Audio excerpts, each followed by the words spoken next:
అంటే ఇష్టపడని వారు ఉండరు. చిన్న పిల్లల నుంచి పెద్దవాళ్ళ వరకు ప్రతి ఒక్కరూ అలసటని కూడా మరిచిపోయి ఆహ్లాదంగా గడిపే బెస్ట్ ప్లేస్ అది కూడా విశాఖపట్నం. వైజాగ్ అంటే బీచ్, బీచ్ అంటే వైజాగ్. ఇది ప్రతి ఒక్కరికి తెలుసు. నాణానికి రెండు కోణాలు ఉన్నట్టే బీచ్ పరిస్థితి ఇప్పుడు కొన్ని చోట్ల ఎలా ఉందో ఆ అధ్వానమైన పరిస్థితిని మీరు విజువల్స్ లోనే చూస్తున్నారు. ఏకంగా జనరల్ గా మనకి బీచ్ కలర్ అనేటప్పటికి బ్లూ కలర్ అని చిన్న పిల్లాడిని అడిగినా చెప్తారు. బట్ కొన్ని చోట్ల పర్యావరణం ఎంత దెబ్బతింటుందో మానవ మనుగడ వల్ల చెప్పడానికి బీచ్లు రంగు మారుతున్నాయి. ఒక్కొక్కసారి పసుపు రంగులో మారుతున్న బీచ్లు అని చెప్తాం, నలుపు రంగులోనికి మారుతున్న బీచ్లు అని చెప్తాం. ఇవన్నీ కూడా వింటుంటేనే చాలా ఆందోళన వేస్తుంది. ఏమైపోతుంది, పర్యావరణాన్ని మనం పరిరక్షించుకోకపోతే ఎలాంటి పరిస్థితుల్లోనికి మనం వెళ్ళిపోతామో చెప్పడానికి లయా రీసోర్స్ సెంటర్ నుంచి మంజుల గారు ఉన్నారు. ఇక్కడ ఉన్నటువంటి ఈ ప్రాబ్లం ని ప్రాబ్లం గా ఎప్పటి నుంచో చూపిస్తా ఉన్నాం. చాలా మంది పర్యావరణవేత్తలు మాట్లాడుతూనే ఉన్నారు. అయితే 2019లో ఇక్కడ ఉన్నటువంటి సిచ్యువేషన్ ని నోటీస్ చేసిన మంజుల గారు దీనికి ఒక సొల్యూషన్, ప్రతి దానికి ఒక పరిష్కారం ఉంటేనే రిజల్ట్ ఉన్నట్టు మనం భావించవచ్చు. కాబట్టి ఏంటి దీనికి సంబంధించినటువంటి సొల్యూషన్ ఏంటి, మంజుల గారు ఇస్తున్న సజెషన్ ఏంటో కూడా చూద్దాం. సో 2019లో మీరు ఇక్కడికి ప్లేస్ ని విజిట్ చేయటం, ఇక్కడ సరౌండింగ్స్ ఏరియాస్ ఉన్నటువంటి సిచ్యువేషన్ అంతా కూడా మీరు అబ్జర్వ్ చేశారు. ఏంటి చెప్తారు? అంటే మేము ఒక ప్లాన్ చేసామండి, విశాఖపట్నంకి సస్టైనబిలిటీ ప్లాన్ అని ఒకటి చేసాం. దాని ద్వారా మాకు అర్థం ఏమైందంటే ఈ మెయిన్ ఫీచర్ మనం ఏదైతే ప్రయారిటైజ్ చేయొచ్చు అనేది వి అనలైజ్. అప్పుడు మాకు అర్థమైంది ఈ నెట్వర్క్స్, ఈ గెడ్డలు అనేది మనం ఫోకస్ చేస్తే చాలా విషయాలది అడ్రస్ చేస్తుంది హోలిస్టిక్ గా అని డిసైడ్ చేసాం. అది చేశాక ఒక స్టడీ చేసాం 2019లో అండ్ ఒక కాన్సెప్ట్ ప్రపోజ్ చేసాం. మనం ఇలాగా న్యాచురల్ ఫీచర్స్ వాడి ఇలాగ గెడ్డని మనం క్లీన్ చేసుకోవచ్చు. ఆ తర్వాత రెగ్యులేషన్స్ అవి కూడా చూసి ఇవి మనం అడ్రస్ చేస్తే మన గెడ్డలు ఇలాగ తయారవ్వచ్చు.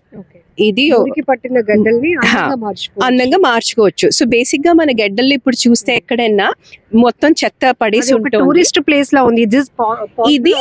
ఇదేమో రియాలిటీ అండి. ఇది కూడా మీరు చూడండి, ఇప్పుడు ఇలా ఉంది, ఇలాగ కదా మనం గమనిస్తుంటే. అండ్ మనం ఏం చేస్తున్నాం, ఇలా గోడలు కట్టేస్తున్నాం ఎవరు చూడకుండా, ఇన్స్టెడ్ కవర్ చేసేస్తాం. ఇన్స్టెడ్ మేమేమి ప్రపోజ్ చేస్తామంటే వాటిని ఒక సెంట్రల్ ఫీచర్ గా అర్బన్ ప్లానింగ్ లోకి తీసుకొస్తే ఇంట్రెస్టింగ్ బ్యూటిఫుల్ ప్లేసెస్ లా తయారు చేయొచ్చు. మనందరం కూడా వాటి దగ్గరికి వెళ్ళి వాటిని అనుభవించేటట్టుగా వాటిని తయారు చేయొచ్చు. మంజుల గారు మీరు చెప్తున్నట్టు చూడటానికి వినటానికి చాలా బాగుంది. ఎలా ప్రాక్టికల్ లోనికి వస్తే గ్రౌండ్ రియాలిటీ ఎలా ఉంటుంది, పబ్లిక్ సపోర్ట్ ఎట్లా ఉండాలి అంటే పబ్లిక్ సపోర్ట్ ఐ ఫీల్ చాలా అవసరం దీనికి. ఎందుకంటే ఇప్పుడు ఇక్కడ ఆనుకొని ఈ గడ్డకు ఆనుకునే చాలా మంది ఉంటున్నారు. వాళ్ళతో కూడా మేము ఒక మీటింగ్ ఏర్పాటు చేసాం, వాళ్ళకి ఎలా అనిపిస్తుందని. ఇప్పుడు జాలరోళ్ళు ఉన్నారు, వాళ్ళతో మాట్లాడితే వాళ్ళు అంటారు మాకు చర్మ వ్యాధులు ఇలాంటివన్నీ వస్తున్నాయి బికాజ్ ఇందులోకి కలుషితమైన వస్తువులన్నీ వస్తున్నాయి కాబట్టి అవన్నీ వాళ్ళు they are facing all of those issues అని చెప్పి. ఆ తర్వాత ఇంకొంచెం ముందుకు వెళ్తే ఎంబీపీ కాలనీ అటుపక్క చాలా వాసన వస్తుంది, మాకు తలుపులు మూసిపెట్టి ఉంచుకుంటున్నామని చెప్పి అంటున్నారు. సో అందరూ ఈ కష్టాలు భరిస్తున్నారు కానీ వాళ్ళు ఎంత అంటే they are trying to do something.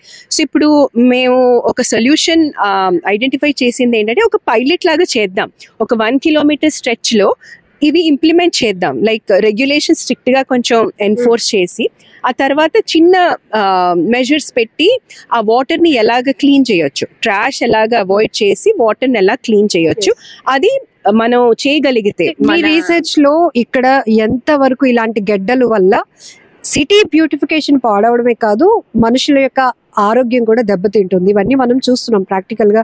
And fishermen కమ్యూనిటీతో మీరు మాట్లాడినప్పుడు వాళ్ళు కూడా చాలా విషయాలు మీ ఫోకస్ కి తీసుకొచ్చారు. బట్ ఇక్కడ ఇలా వాటరు బీచ్ లో కలిసి మురికి నీరు నల్లగా మారిపోతుంది ఓషన్ అంతా, దానివల్ల వచ్చే ప్రభావం ఏంటి అంటే బేసికలీ వాళ్ళ హెల్త్, ఇందాక నేను చెప్పినట్టుగా వాళ్ళ హెల్త్ ఎఫెక్ట్ అవుతోంది.